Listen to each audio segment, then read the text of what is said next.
Hey, good afternoon, everyone. I hope you are all doing good today. And today we are going to do the big quiz, the second big quiz.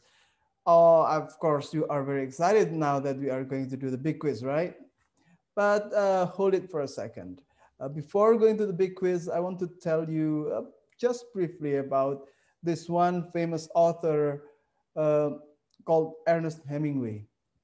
Ernest Hemingway is famous as an author as well as a journalist. If you Google Ernest Hemingway, you will find him as an American journalist. So today I'm going to tell you a little bit about Ernest Hemingway and one of his famous techniques called the iceberg theory. And at the end of the presentation, I will tell you what your big quiz is, okay? Now let me share the screen with you.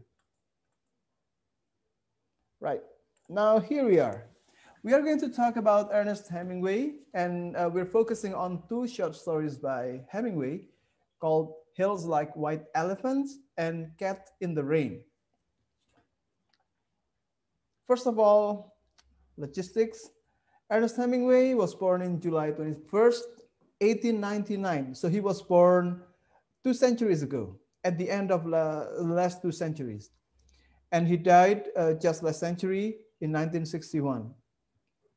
Throughout his life, he wrote many great works, a lot of short stories. You can find a collection of his short stories in a very thick book. And he also wrote a lot of novels. These are only some of the most famous works by his. The Old Man and the Sea is a famous one. It tells the story of an old man who used to be a great fisherman, but now has, well, he has lost his luck, so he cannot catch any big fish. But the novel tells about how he eventually struggles to gain his fame again.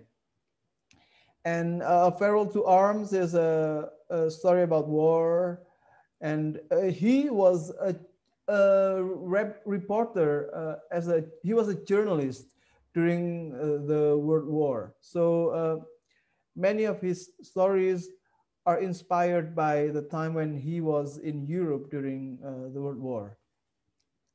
And he also won the Nobel Prize for literature because of his works that, according to the Nobel Committee, influenced many people all over the world. But today we are going to talk about, in particular, one technique by his called the iceberg theory. You know an iceberg, right? An iceberg is a floating ice. The ice can be huge like a mountain, but what you can see on the surface is an eighth of the entire mass of the iceberg. Usually, if an iceberg is, say, 800 meters long, what you can see on the surface is just 100-meter tall. 100 meters tall, and that's all. You will think that that's all there is to it. But underneath, it can go up to 700 meters, just to take an example, okay? Now, that's the technique that Ernest Hemingway also used in many of his short stories. Basically, he only tells what you can see on the surface. People sitting, people drinking, people looking at cats, people looking at mountains, people talk, and so on. Hemingway doesn't reveal what is in his characters' minds. You can only see the characters through what you can see on the surface. How the character holds his pen, how a character uh, needs her clothes, how a character wears her hat, and so on. But underneath, if you are careful, you will find limitless gems, okay? You will be able uh, to decipher from the way someone acts what is actually happening inside the character's head. The character must be hiding something. That's what you get from seeing the character's attitude in Hemingway's short stories. And that's what makes his short stories powerful, because what eventually happens is the storm in the readers' minds when we read Hemingway's short stories. Our neurons keep shooting, and we try to understand what is actually happening there. What is this character hiding? What is this character thinking? And so on and so forth. So that's the power of Ernest Hemingway's short stories. And today, you are going to read two short stories by Hemingway. The first one is Hills Like White Elephant, and the second one is Cat in the Rain. You have to read both of them. They are not very long, in fact.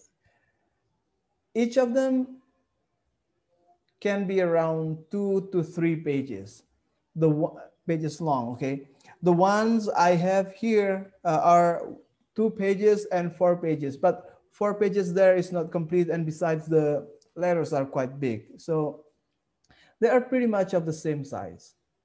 What you need to do now for your big quiz 2, which is creative response, is you will need to read both short stories.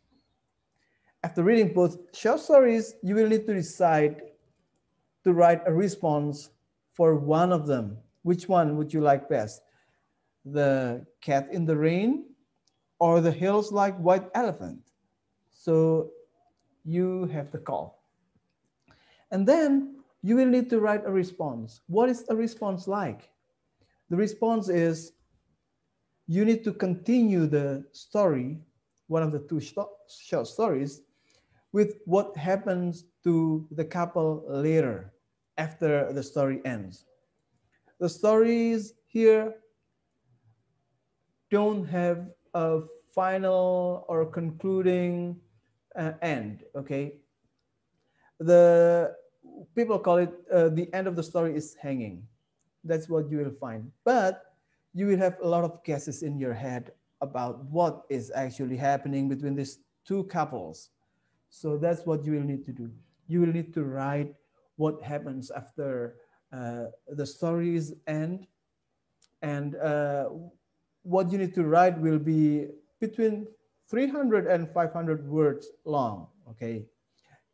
Don't write more than that, and please don't write less than that, because 300 words is basically just one A4 paper, okay? It's not long. And you can use dialogues or narration in the creative response. And please use past tense, because the stories here use past tense, like standard English short stories in the past. So they use past tense. And at the end, please submit it as soon as possible, as usual. If you can submit it today, then it will be great. If you can submit it, if you cannot submit it by midnight today, you can submit it anytime before Saturday at 5 p.m. So I guess that's all I have to say. If you have any question about this assignment, you are more than welcome to ask me. Ask me here in the comment on MS Teams, and I will reply to that question as soon as possible, okay? And I guess that's all. I hope you enjoy this assignment, this big quiz. You use your imagination, you use your own logics, and have fun. Remember again, the point of this class is for you to write, but to make sure that you do your writing, the point of this class is for you to read, okay? But to make sure that you do the reading, I have to check every now and then with assignments like this, assignments which are not supposed to burden you, but to amplify your level of reading experience. Okay, guys, that's all from me. Thank you very much. Bye.